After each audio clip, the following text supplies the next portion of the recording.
Om Sadashiva Samarambam Shankaracharya Madhyamam Asmadacharya Paryantam Vande Guru Paramparam Ishvaro Guratmeti Murtibeda Vibhagine Vyomabda Vyapta Dehaya Dakshinamurtaye Namaha Sava Vedanta Sedanta Gocharam Tamagocharam Govindam Paramanandam Satguru Pranatoshimaham Om Shanti, Shanti Shanti Om, Namastê. Bem-vindo a todos. Mais uma classe. A beleza do Gita. Eu estou iniciando no versículo 20 a 24. Só para pegar um gancho aqui, nós vimos no verso 23, né, na passagem na qual o texto está exaltando a glória do Criador, a glória do Senhor, né? O Senhor, tanto o Senhor Saguna como o Senhor Nirguna, né? O Senhor Saguna é simplesmente a glória de Shvara como manifesta como o universo e suas leis, né? E como também, né, a compreensão de que a real natureza de Saguna Brahman é Nirguna Brahman, é o Nirguna Atma, o It, que é a natureza de tudo e de todos nós, né? No verso 23, sempre nesta batida, né, Krishna falando em nome de Saguna Nirguna Brahman, ele diz: eu sou Shankara. Shankara entre os Ruda, entre os deuses, né? Eu sou o maior, o mais elevado. Então, nós já tocamos neste assunto, né? Simplesmente para recordar que sempre que nós usamos símbolos, né? Alambalas significa símbolos, né? Sempre que nós utilizamos um símbolo, nós utilizamos para que a gente possa fazer o quê? O Upasana, focar num objeto de foco, um objeto né, para desenvolver uma mente focada, né? Alguma coisa que seja um símbolo, né, do Senhor, em sua natureza saguna, naturalmente. Para ser um símbolo, precisa ser a natureza saguna, deve ser um aspecto, né, um aspecto de Brahman através, né, da configuração das gunas, né? Então, a gente usa diversos aspectos da natureza, os elementos e etc. E nós procuramos utilizar aqueles alâmbalas, aqueles símbolos que são mais atraentes para a gente, né? Imagina, se agora eu vou fazer minha meditação e eu vou pegar um símbolo, porque tudo é a manifestação do Senhor. Ah, eu vi um tubo ali na cidade, no Brasil, que é cheio de esgoto, saindo um monte de esgoto. Eu vou ficar contemplando, fazendo a minha upassana no esgoto, né? E não, a gente vai utilizar símbolos que sejam mais atraentes, né? A beleza de uma rosa, e aqui Krishna sempre neste sentido, né? Ele vai exaltando aquilo que é mais auspicioso, né? Entre todos os aspectos da manifestação, né? Então ele diz que eu sou o cara, né? Eu sou o Shankara entre todos os Rudas, né? Eu sou Agni entre os Vassos e Meru entre as montanhas pontiagudas, né? Então nós vimos tudo isso só para nos lembrar que a descrição aqui é mais uma forma de exaltação de diversos aspectos do Criador em sua natureza saguna, porque para a gente dizer eu sou isso, eu sou aquilo, naturalmente ele precisa ter alguns atributos, né, que são possíveis somente através dos gunas do Maya, né? Então, todas essas exaltações são sempre Saguna Brahman. Quando a gente fala um símbolo de Nirguna Brahman, quem é que pode me dizer qual é o melhor símbolo de Nirguna Brahman?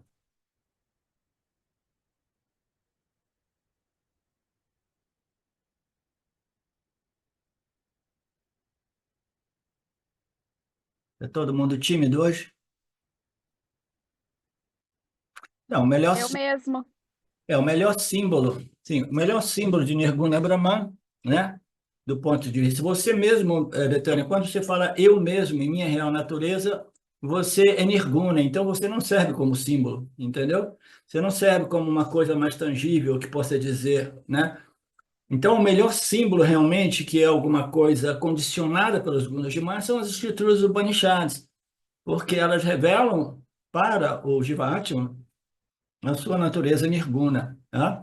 Então, o que que a gente faz? A gente faz o nosso Nididhyasana durante as aulas e após as aulas, que é contemplando, refletindo, estudando, né? Digerindo, né? Internalizando esses ensinamentos upanishádicos até que a gente não tenha nenhuma sombra de dúvida a respeito daquilo que nós somos, e até que o nosso conhecimento, sem dúvida, né, e a nossa vida estejam bem alinhadas, né? Porque, né, às vezes a gente tem conhecimentos, mas a gente não vive a nossa vida a partir daquela plataforma, daquele ângulo de conhecimento, daquela perspectiva de conhecimento, né? Uma pessoa conhecida minha, ela me escreveu uma coisa no outro dia, dizendo: olha só essa música, eu amo. Quando eu for morrer, eu vou querer que eles toquem, eu vou pensar nessa. A música é uma música tradicional, mais antiga, americana, que diz: eu fiz do meu jeito, eu fiz do meu. I did my way, o meu jeito, meu modo. Eu fiz as coisas como eu queria, aquela coisa, meu way, meu modo, meu modo, meu modo. Aí eu coloquei uma nota para ele, eu não resisti, né? Uma ignorância tão grande assim, ele colocando aquilo como se fosse o último pensamento dele, e ele se imagina ser uma pessoa espiritual, religiosa não, espiritual. Então, eu apontei para ele que my way é orgulho, né? É vaidade, né? É ego, né? E que a sabedoria mesmo é a capacidade de aceitar o way de Deus, né? O modo qual Deus, né, nos proporciona os parábadas, né? Então, que não seja feito o meu jeito, o meu way, a minha vontade, mas que seja realmente o parábada, porque esse universo é estruturado de forma perfeitamente inteligente. A gente aprendeu a receber tudo que vem, né, a partir desta compreensão. Então, eu coloquei uma notinha, coloquei uma outra musiquinha, com um link para uma musiquinha que fala, exaltava a natureza de Deus, que seja feita a sua vontade, por isso, né? E aí ele se ofendeu um pouco. Ele disse: você fala isso como se eu não soubesse, né? Você fala isso como não soubesse. Aí eu parei, né? Porque se você sabe, por que que você vai ficar tão excitado a respeito de uma canção que é fundamentalmente egocentrada, né? Ao ponto de dizer, quando eu estiver deixando o corpo, eu quero essa canção e eu vou ficar pensando nisso. Eu vim aqui, eu fiz do meu modo, né? Se você sabe que o barato, né, a grande sabedoria é aceitar o modo de Deus, né, o desejo de Deus.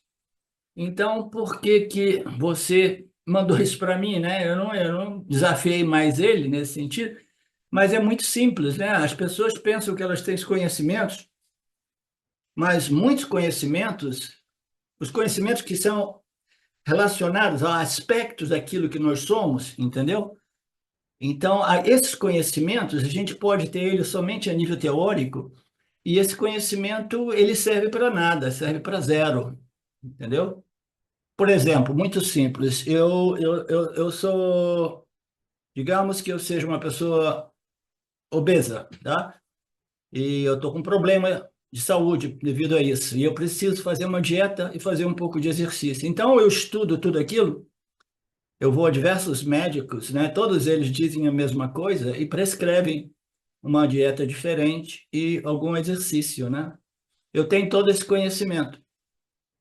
Mas se eu não faço nada, se eu não vivo a partir daquela perspectiva, daquele ângulo de conhecimento, o conhecimento vale zero, né?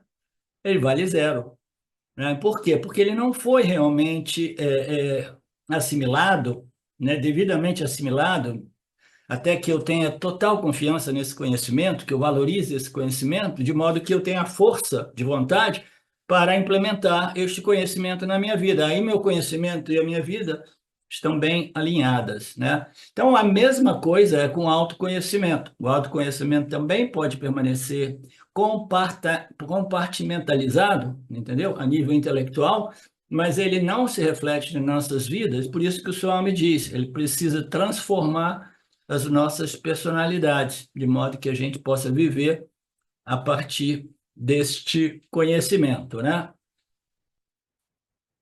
Então, o Krishna está dizendo ali que eu sou realmente, né, o mais auspicioso de tudo, eu sou tudo que existe, né? Eu sou Shankara Ahamasmi. Por que Shankara? Porque a palavra Shankara significa o quê? Aquilo que existe mais auspicioso. Então, o nosso grande ídolo, né, Adi Shankaracharya, né, que escreveu tantos textos para o benefício de todos nós, né, para o benefício da nossa Sampradaya, toda a galera aí, né, os sannyasis, os estudiosos, né, que passaram a vida estudando, estudaram em sânscrito todos os comentários e os textos novos oferecidos por Shankaracharya, né? Então, ele recebeu um nome digno, porque ele realmente, né, ele foi uma exceção à regra, ele foi um gênio espiritual, né? Então, entre todos os Yanis, eu sou o gênio espiritual, o Shankara.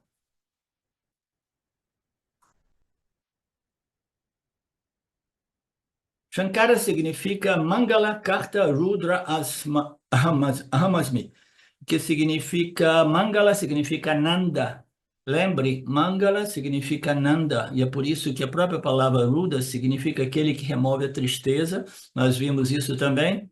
Esse é um conhecimento que indiretamente remove a tristeza. Diretamente, ele remove a ignorância a respeito daquilo que nós somos, né? Diretamente remove a ignorância. Indiretamente, como subproduto, ele remove a tristeza para que o ananda natural, né, que é simplesmente essa sensação de ilimitação infinita como consciência, né, ela possa brotar na mente, na personalidade do indivíduo, né? Então é aquele que remove a tristeza e é aquele que produz o ananda, né? Mangala significa Nanda, tristeza, o choro.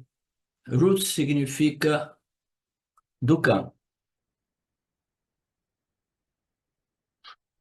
Aí o some aqui, ali. A gente vai ter que ir devagar em tudo isso aqui e dar uns mergulhinhos aí um pouco nessa cultura védica, hindu, né, que não é absolutamente relevante para a autoinvestigação e o autoconhecimento, nem mesmo para a compreensão deste relacionamento entre Jiva-Atma e Ishvara, mas ainda assim ela é bonita. E acho que a gente precisa realmente dar tempo para ir vendo tudo isso. Eu espero que vocês encontrem valor também e curtem, né? Porque tem umas histórias aqui, são mitológicas, isso e aquilo, mas tem sempre alguns símbolos, alguns significados por trás. Aqui ele está falando que Rudra afasta o choro da família, onde quer que Rudra, né, esse deus, o deus do conhecimento, né, a recitação do canto de Sri Rudra, onde tiver tristeza, a tristeza será removida. Removedor da tristeza. Dukkha nasakaha. E quando você remove a ignorância, você remove a tristeza, aí o que ocorre? O ananda natural. O ananda não é alguma coisa que foi produzida por nada. Ananda é a nossa natureza, Betânia, entendeu? Ananda é a nossa natureza. Se você renova a ignorância, você remove a tristeza, e aí por trás da tristeza tem aquilo que é a condição natural de todo Jiva-Atma, que é a sensação de alegria, felicidade, paz, né? Que é inerente à nossa natureza Satit, Ananta, ilimitado. Satit, consciência, existência de natureza ilimitada e infinita.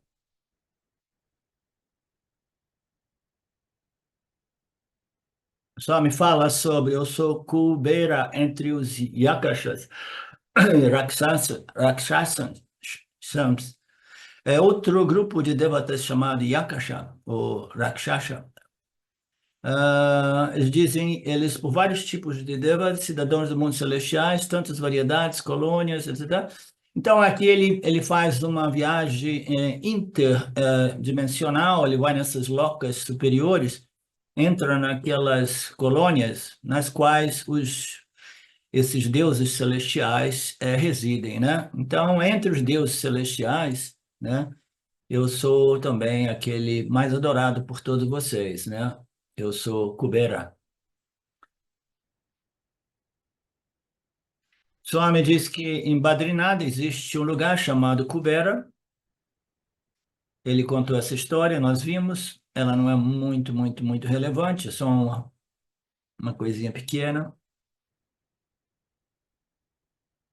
Ok. E aí ele falou que entre as montanhas eu sou o Monte Meru. Aí depois teve uma disputa, um argumento, que tem sempre disputa, né? A mente humana diz, onde é que é esse Meru? Aí cada um tem uma ideia e aí vão existir desacordos, né? Disputas. Quem é que está com a razão, né? Onde é esse Monte Meru? Aí o Swami disse que alguns pesquisadores descobriram que ele existe no polo, né, no Polo Norte, eu penso, né? Ou no Polo Sul, Polo Norte, não, Polo Sul, né? Polo Norte.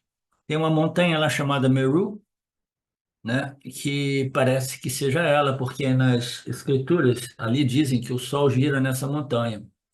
Então, isso é uma indicação que talvez seja lá, porque tem período de 6 meses no qual o Sol nunca se põe, ele sempre gira em torno daquele ponto lá, né?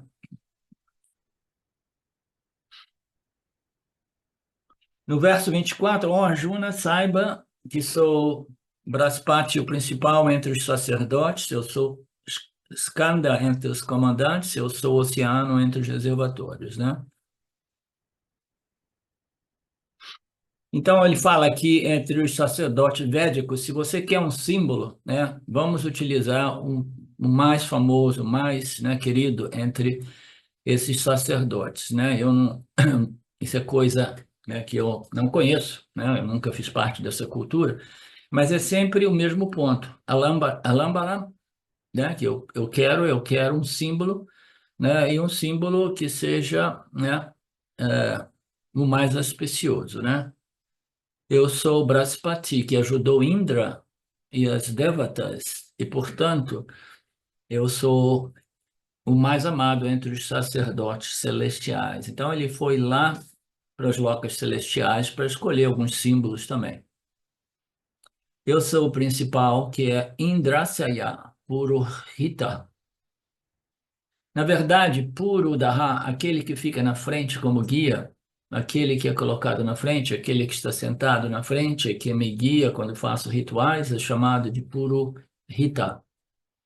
Eu sou o Braspati. E Swami diz, tudo isso aparece nas escrituras védicas, tá?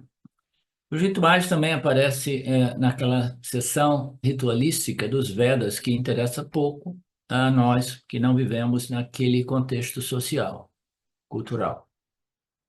Aí ele passa, antes de falar sobre o oceano, né? Ele passa para os grandes generais, os grandes comandantes, os grandes eh, eh, Kshatriyas, né? Eu esqueci, não quero dizer errado, os comandantes de guerra, né? Aqueles que defendem, protegem e restabelecem o Dharma. Entre eles, né, entre os comandantes, eu sou quem? Quem é que ele disse aqui? Eu sou Skanda, né? Vamos ver. Quem é esse Skanda? Krishna quer mencionar o comandante-chefe, Devasena, é um comandante celestial também. Ele passou para os locos celestiais mesmo. Agora eu estou lembrado. Ele foi utilizar, né, no final, depois que ele esgotou diversos símbolos dessa ordem terrena, ele falou: agora eu vou entrar em outros símbolos que pertencem a essa ordem esotérica, né, a ordem celestial. Agora eu lembro. Então, quem é o líder, quem é o comandante general deste exército? É Skandha. Ele é conhecido como Devasenapati. É o comandante do exército celestial, né? Então, para quem gosta do conceito de que todas as guerras e batalhas que nós vivenciamos aqui neste plano celestial, elas iniciam, né, nessas locas, nesses realms, nessas dimensões celestiais, né? Esse também reforça esse ponto, né? Então, existe sim exércitos celestiais porque existem batalhas e guerras que ocorrem. Guerra é sempre entre o bem e o mal, ah? Todas as guerras são entre o bem e o mal. É incrível, tá? É sempre isso. Então, são duas forças e essas forças existem dentro de cada um de nós, né? Eu sou movido por minhas vassanas, e se as vassanas elas são muito potentes, né? Muito vinculativas, né? Eu quero e eu quero como quero, quando eu quero. E se eu sou obstruído naquilo que eu quero, eu começo a me tornar violento. Eu assisti uma cena aqui de um dos vizinhos da Silvia ali, né, em Alto Paraíso, no qual um conflito entre vizinhos que são supostamente espiritualizados, né? Um conflito que eu já tentei, né, mediar um pouco aqui e ali, mas não tem jeito, né? Eu falei para ambas as partes, ó, isso aqui não tem jeito, tá? Diplomaticamente, vocês jamais vão entrar numa coisa. Vocês têm que ir ver na prefeitura e depois falar com advogados e fazer aquilo, seguir aquilo que é a lei, né? A regra e etc, né? Então, eu vi um cara que chegou ao ponto de dizer, não, esse cara, o problema é ele, é ele, é ele, o que que eu vou fazer, cara? Esse cara é assim, assim, assim, assim, a única coisa que eu tenho que fazer é matar ele.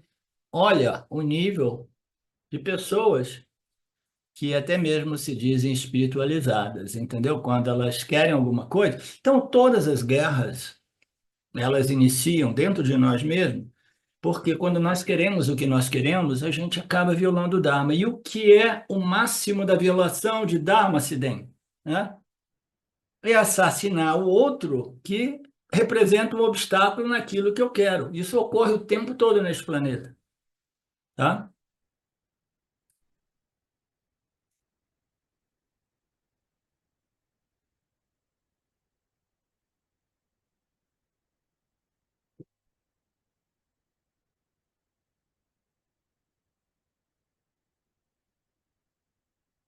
Então, eu sou esse comandante, comandante celestial. So, Chandra and Subramaya Maniam é conhecido como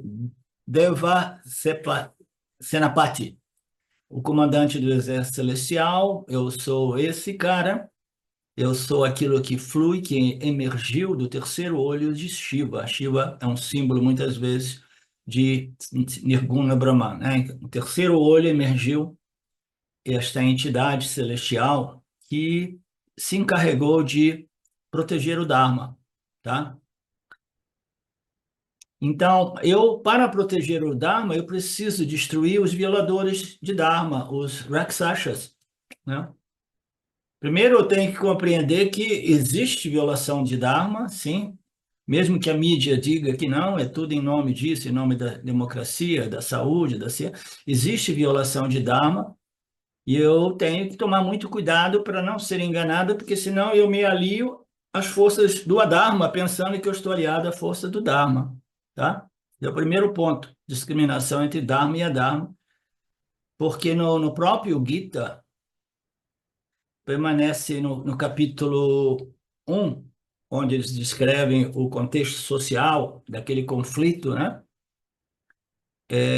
Ali é dito que pessoas sábias, pessoas a princípio que sabiam tudo sobre o Dharma, ainda assim elas se uniram ao exército de Duryodhana, né? Aquilo sempre permaneceu uma incógnita para mim. Por que que Bhishma e Drodana, I forgot the name of the other one, por que que eles se uniram ao exército de Duryodhana se eles eram pessoas espiritualmente justas, elevadas, etc. Então, a escritura, daquilo que pouco que eu ouvi, disseram assim, não, eles foram manipulados, enganados, e depois não tinham mais saída. Então, foi uma manipulação política, não sei, psicológica, não sei. Mas, ainda assim, se você, né, se você se alia às forças do mal, você cometeu um erro básico, né? Um erro básico de se aliar às forças de Duryodhana, né? Por um motivo ou outro, né? Ou por ter sido enganado, ou isso e aquilo. Mas ainda assim, você tem sempre possibilidade de discriminar e mudar a sua resolução. né? Estou falando isso porque muitas pessoas foram enganadas e se uniram realmente, se aliaram a essas forças, né, de Duryodhana nos dias de hoje, entendeu? Pensando que eles estão aliados com o Dharma. Então aqui ele fala que eu sou esse senhor Devasenapati, né, o destruidor dos violadores do Dharma.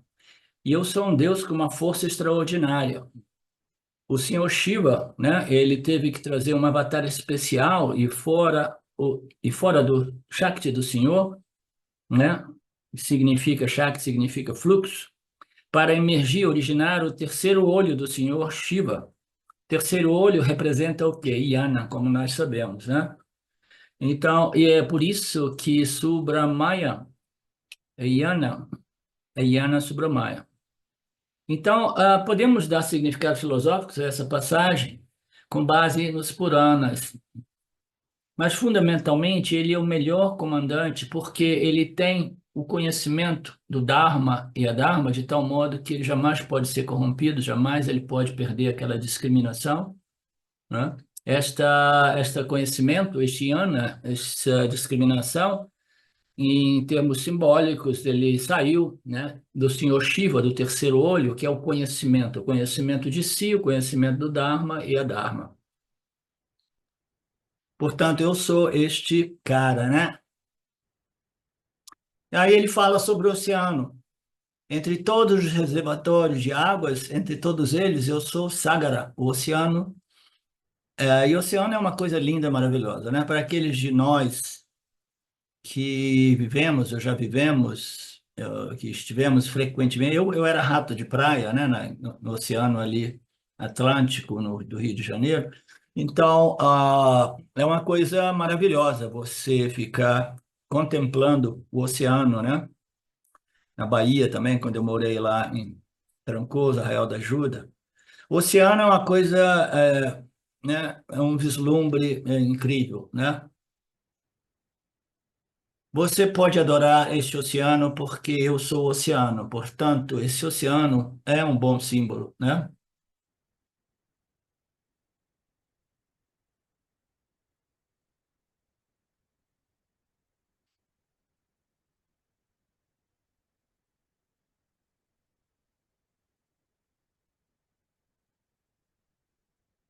E aqui, ó, ele entra numa história, uma história complexa, uma história longa, tá?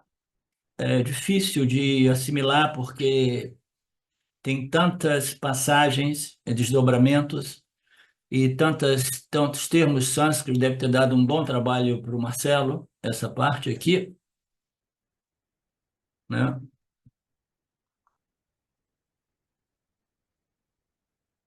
Para explicar essa história que o Swami vai iniciar agora e dar continuidade no próximo arquivo também.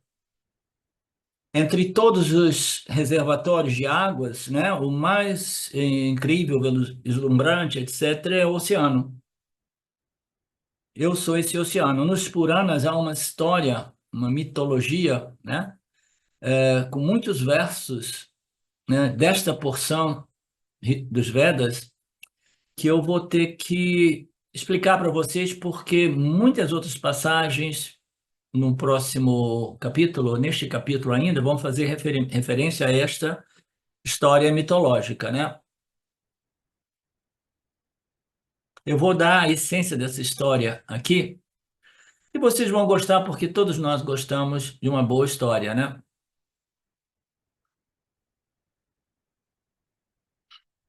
É uma história que ocorre em muitos Puranas. Eu vou sintetizar essa história porque eu precisei de escutar a história 3 vezes para mim realmente compreender um pouco as nuances, né, os aspectos, né? Quando Rama e Lakshmana foram foram levados por Vishvamitra, ele contou muitas histórias, né? Então essa base, esse fundo aí ele não citou, mas o pessoal que conhece esta tradição, né, purânica, dizem que Rama e Lakshmana foram levados por Vishvamitra, né?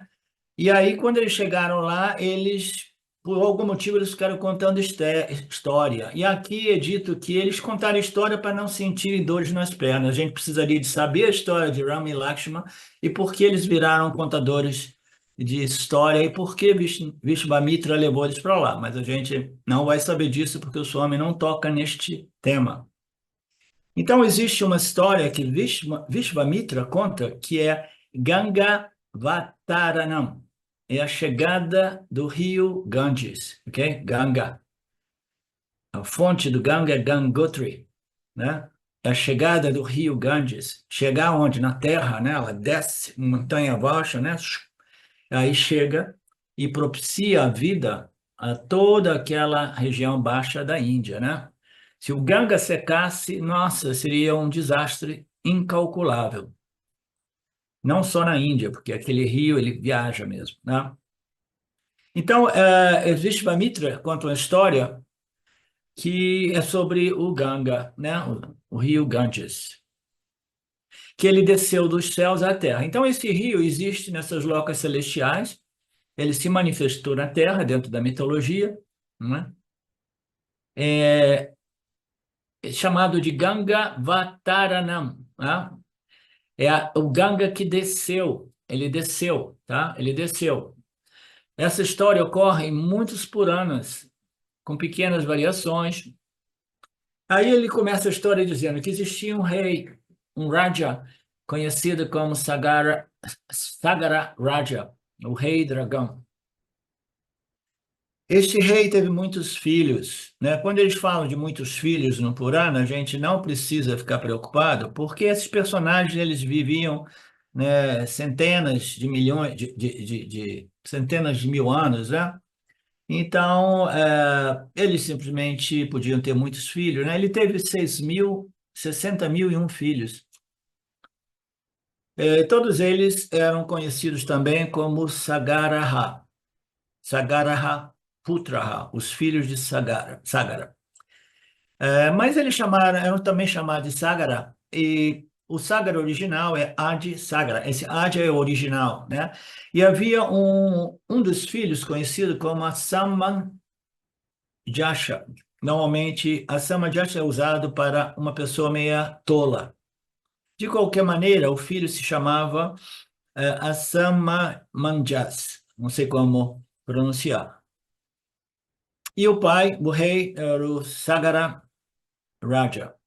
Ele queria realizar uma cerimônia de sacrifício, né, de um cavalo, né? Então agora a gente entra nesse aspecto de cerimônia, rituais e por qualquer motivo o rei do dragão fala assim, eu quero fazer essa cerimônia, tá? Então Rama fez um em Avashamada e eles enviaram um cavalo especial para todo lado. A quem desafiar o cavalo, o exército atrás dele terá que ser derrotado.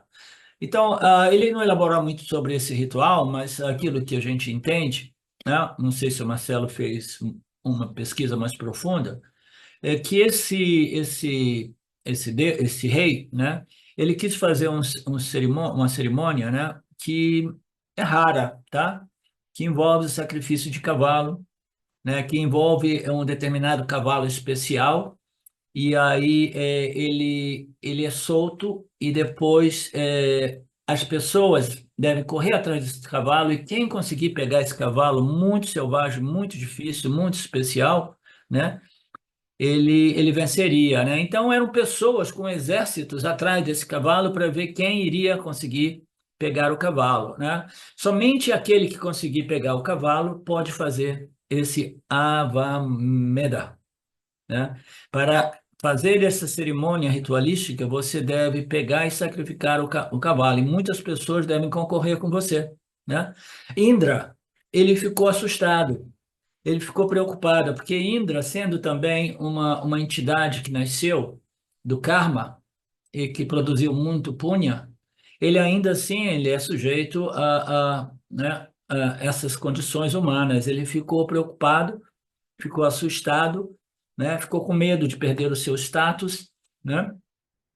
E porque se alguém conseguisse pegar o cavalo e fizesse 100 yagas, ablumações, né, ablações, oblações, ele estaria qualificado para governar os reinos celestiais, e Indra é o governador das locas celestiais. Então, Indra, né, na sua natureza jiva celestial, ele sentiu insegurança, né, e falou assim, agora, ó, tá perigoso, porque, né, de repente eu vou ter alguém aqui querendo pegar a minha função, o meu cargo, né?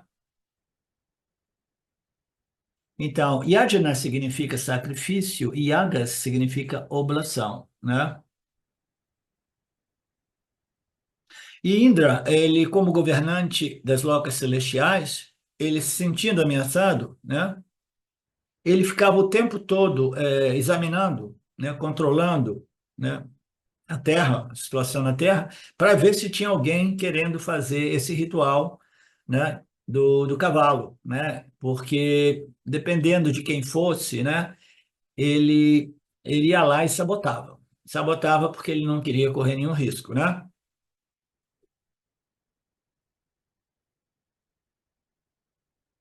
E como é que ele sabotava? Ele deixava o pessoal iniciar o processo, eles pegavam o cavalo e jogavam o cavalo, aí ele ia lá, Indra, e roubava o cavalo, e escondia o cavalo. Aí ninguém conseguia pegar o cavalo, ninguém fazia aquele ritual, né? E ninguém poderia se dizer apto a governar as locas celestiais. Então ele sabotava, né?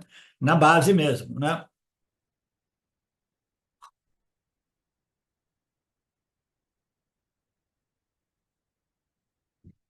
Então, esse cavalo também foi roubado por Indras. Ele veio em alguma outra vestimenta e, naturalmente, esses 100.000 filhos, exceto este, qual deles? Assajanas. Todos os 6.000 começaram a perseguir Indra de algum modo. Então, isso foi descoberto. Eles descobriram que Indra parecia ser o responsável por ter escondido o cavalo, roubado esse esqueleto, né? E aqui ele fala, mas ele veio, o cavalo veio em alguma outra vestimenta, e naturalmente esses 6.000 filhos, exceto este que veio, né, vestido de cavalo, não sei se é exatamente isso. Eles começaram, a ponto aqui é que eles começaram a perseguir Indra para ver onde é que Indra escondeu o cavalo, né? E eles imaginaram que Indra ia descer, e escavar e descer nas locas mais densas, né? E esconder o cavalo lá embaixo, é chamado de Patala Locas, né? As locas inferiores. Não me pergunte como ele fez isso, escondeu o cavalo nessas locas mais densas, isso é Purana, é história mitológica, né? Vamos ver se a gente se diverte e se isso tem algum significado relevante, né? Então, esse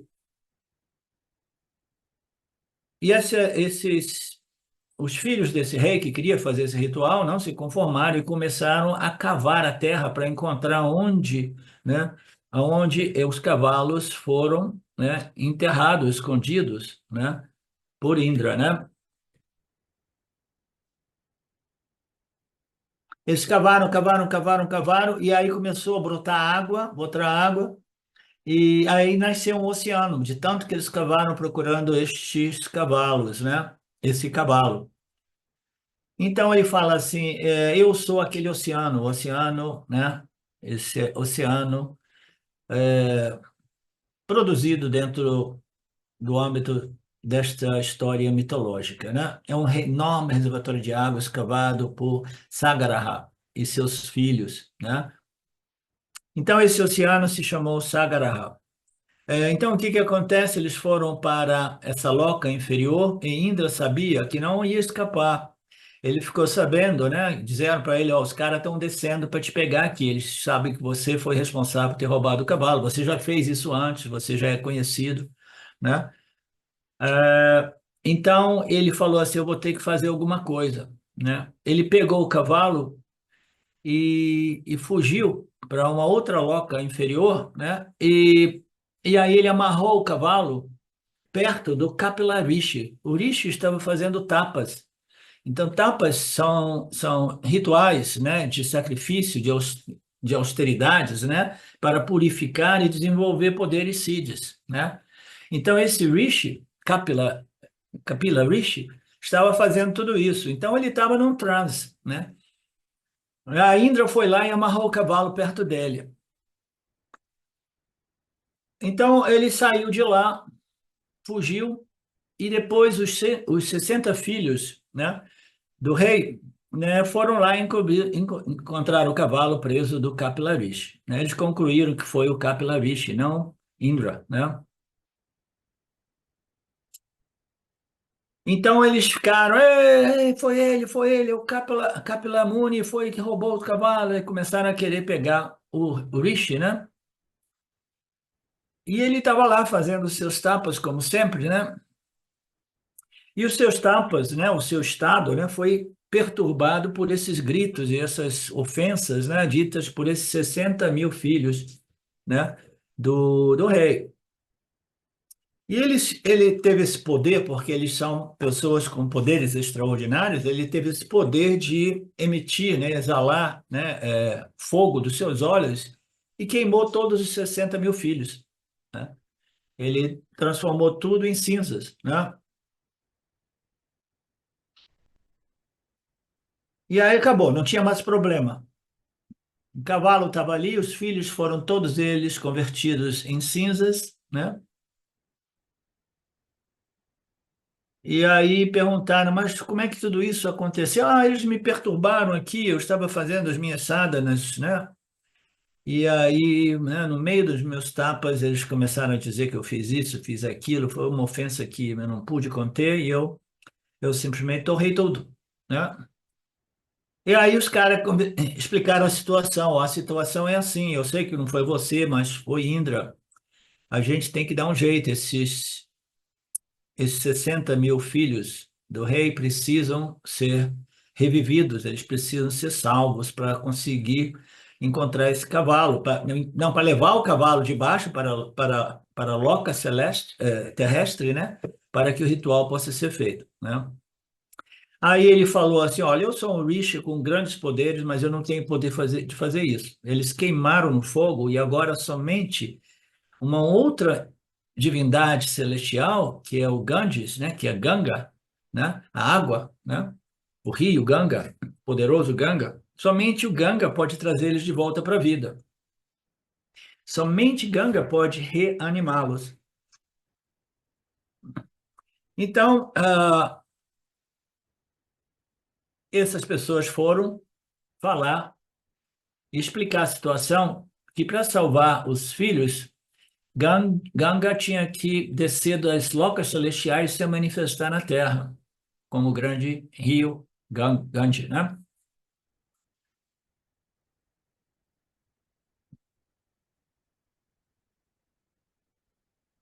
Aí eu geralmente estava em Devaloka, Sangha não podia fazer nada. Ele era velho, portanto ele disse a Asan Majas, esse filho que não foi torrado, né? Você é responsável por trazer Ganja. E ele começou a trabalhar, fazendo o máximo para ver como trazer Ganga do céu. Mas ele não conseguia trazer Ganga do céu através de tapas e yoga, tentando desenvolver poderes né, de convencer Ganga a descer das locas celestiais, né? Mas ele, no processo, ele teve um filho chamado Asmunam. E, portanto, a Samarjis disse ao seu filho: eu não consegui trazer Ganga através de todos esses anos. Você que eu estou velho, morrendo, agora eu deixo essa incumbência para você, né? Faça o que você pode e traga Ganja para que os 60 outros filhos, né, os meus irmãos, possam ser reanimados. Então, Asuman teve um filho chamado Barigarata, né? Então, Asuman, que era responsável por trazer Ganga, teve esse filho e esse filho agora pegou a incumbência, né? Você teria ouvido Bhagirata Prayatana, o esforço dele. Bhagirata decidiu fazer Ganga de qualquer modo. Ele ficou sabendo que ele ia precisar fazer muitos tapas para invocar a graça, para seduzir, ganhar a simpatia da deusa Ganga, né? E Ganga Devi disse que eu estou disposta a descer sim, porque você fez agora, né, tapas por né? Milhares de anos, né? Eu vou descer sim. Mas quando eu descer, a minha potência, a minha força é tão grande que eu vou destruir tudo, né? Eu vou alagar tudo, eu vou sufocar tudo, né? Ninguém, nada vai resistir à força das minhas águas, principalmente quando eu estou descendendo do céu. A minha força é superior a qualquer dessas megas cachoeiras do sul da Índia ou de Alto Paraíso de Goiás, né? Ninguém vai resistir à minha força destruidora. O único que pode receber as minhas águas é o Lord Shiva, né? Lord Shiva, porque ele tem uma capacidade de amortecer o choque das minhas águas. É como se ele tivesse um efeito amortecedor. Então, para propiciar a chegada de Ganja, ele começou a fazer tapas novamente, né?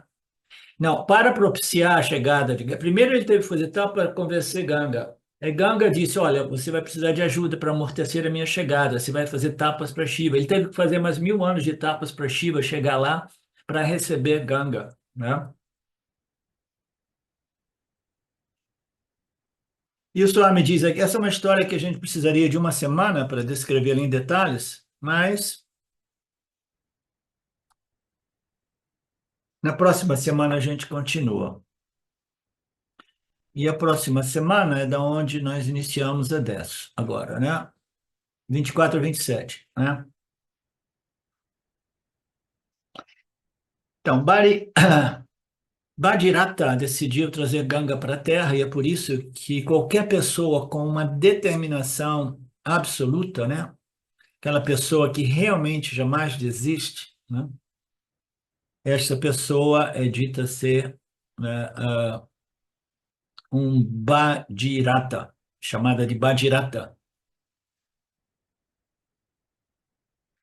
Ele fez tapas por muito tempo, ele convenceu Ganga Devi e depois convenceu Shiva para receber as águas de Ganga Devi.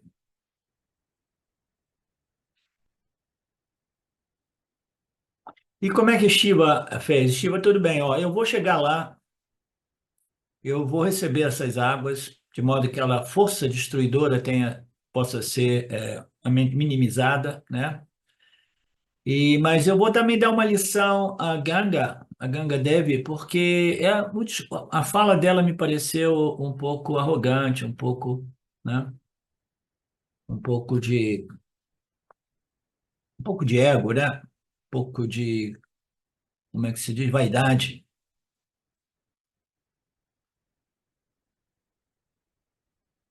Ela pensa que ela é sendo um rio tão poderoso, né? Ela pode se comportar desse modo, né? Esse orgulho de ser, né? Então, Ganga Devi desceu e Shiva, para amortecer, o que que ele fez? Ele simplesmente usou, né, algumas mechas do seu cabelo, né, descrevendo simbolicamente o poder de Shiva, umas mechas do meu cabelo vão amortecer as forças desta água. Vocês estão acompanhando essa história? Hum, Mais ou menos, né? Se vocês quiserem, eu posso pular tudo isso.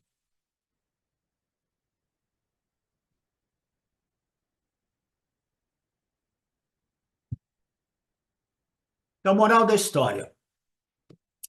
Shiva chegou lá e amorteceu a chegada de tudo isso com algumas mechas do seu cabelo. Assim, Ganga desceu das locas celestiais,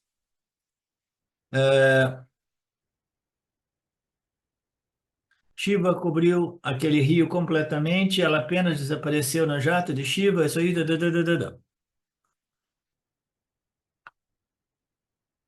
Tudo isso porque o Shiva adora tapas, ele adora que os seus discípulos façam tapas para ele.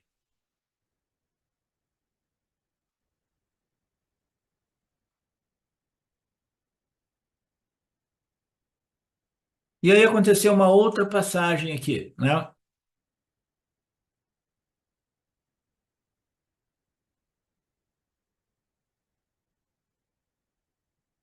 O Shiva O seu Shiva cobriu aquele rio completamente. Ela apenas desapareceu no jata de Shiva, né? E nos cabelos de Shiva, para dar uma lição a esse orgulho de Ganga, né? Agora, Bhagirata estava em apuros, porque o seu propósito não era meramente fazer descer, né, Ganga, né, e dar uma lição para ela, de modo que ela desapareça nos cachos do cabelo, né, de Shiva, né? Eu precisava dela disponível para salvar os meus ancestrais, né? E agora? Agora ela desapareceu nos cachos de Shiva. Ela tem que salvar todos os meus filhos que foram queimados até cinzas.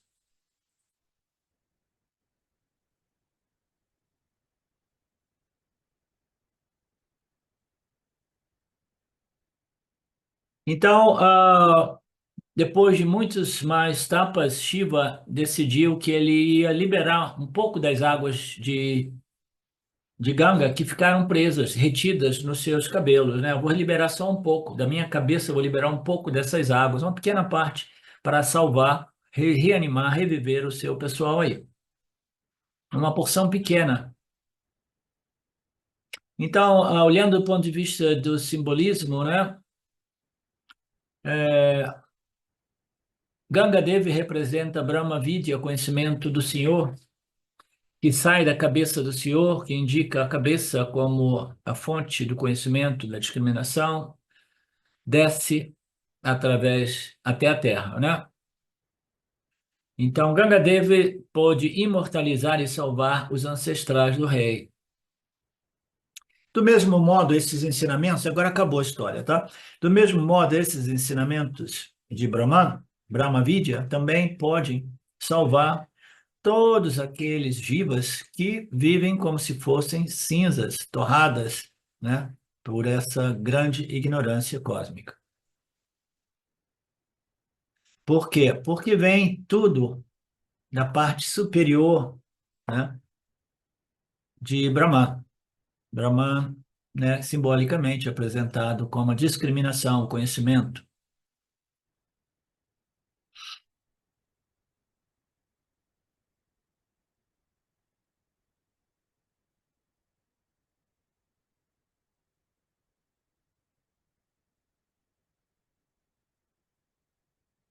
E a história continua. Quando Ganga flui, ela passa por um. Aqui tem uma outra passagem dessa história. Quando ela está descendo, né, porque Shiva liberou uma pequena porção das águas que estavam retidas nos seus cabelos para vir, ela passa por um eremitério de um rishi, né, muito conhecido, o Janhu Maharshi. E a Ganga, quando está fluindo por ali, como é que se diz? Criou um alagamento, uma enchente, né? E esse Rishi ficou brabo, ficou com raiva. O que que ele fez? Eu com os meus poderes, né? Essa água aqui está descendo aqui, né? E no caminho está fazendo esses danos, né? Aí ele foi lá e engoliu toda a água que foi liberada por Shiva e bebeu e guardou toda ela no seu estômago, né? Então, Ganga agora estava presa no estômago desse Rishi através do seu poder. E a água já não estava mais disponível para ir lá para salvar os antepassados do rei, né? E aí continua isso, né? Etc. E o rei diz: Nossa, nós fizemos tudo isso para fazer descer Ganga, né? Um propósito específico, e agora está tudo no estômago deste Rishi, né? Então, eles tiveram que convocar, né, fazer tapas para convocar uma outra entidade chamada Maharishi, para que eles liberassem essa água que estava contida no estômago daquela outra entidade, né? Aí ele fez de modo que a água saísse pelo ouvido daquela entidade e que fosse lá para salvar as entidades, os 60 mil filhos do rei. E aí tem outras passagens que fala sobre ela veio da cabeça, veio, passou pelo ouvido e ela é chamada de Janhavi, nome da água sagrada dos Ganges. E tem um monte de referências, né, as escrituras, né, védicas, né, que se referem a este Purana, essa história, né?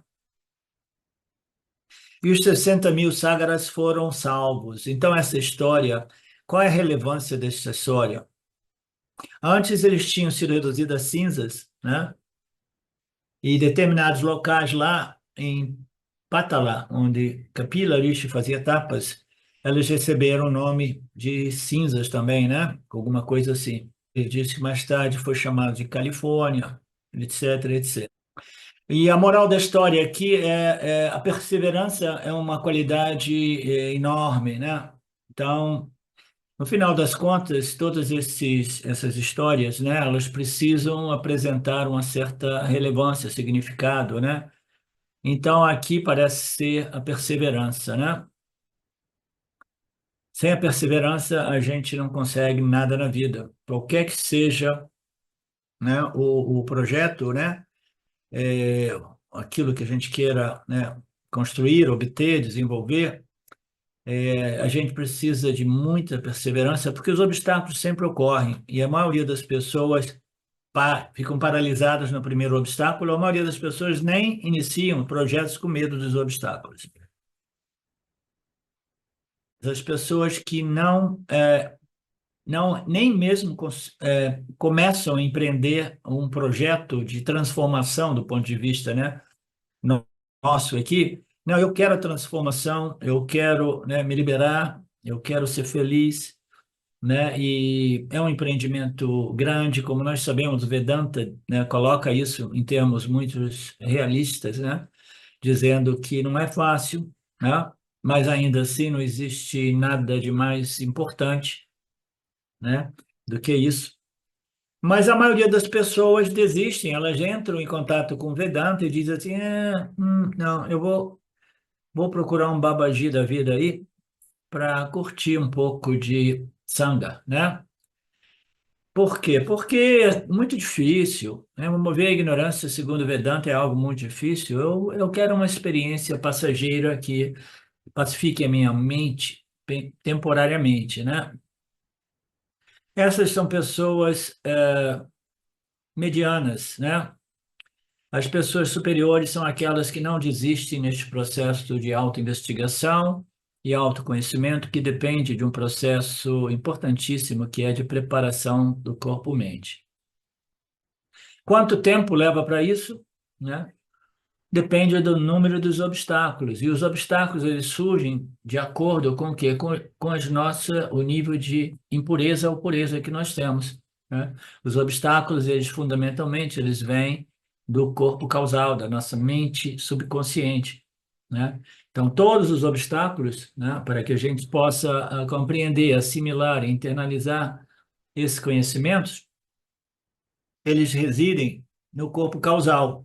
Quanto tempo depende do grau de purificação da nossa mente geral, né? Causal, sutil.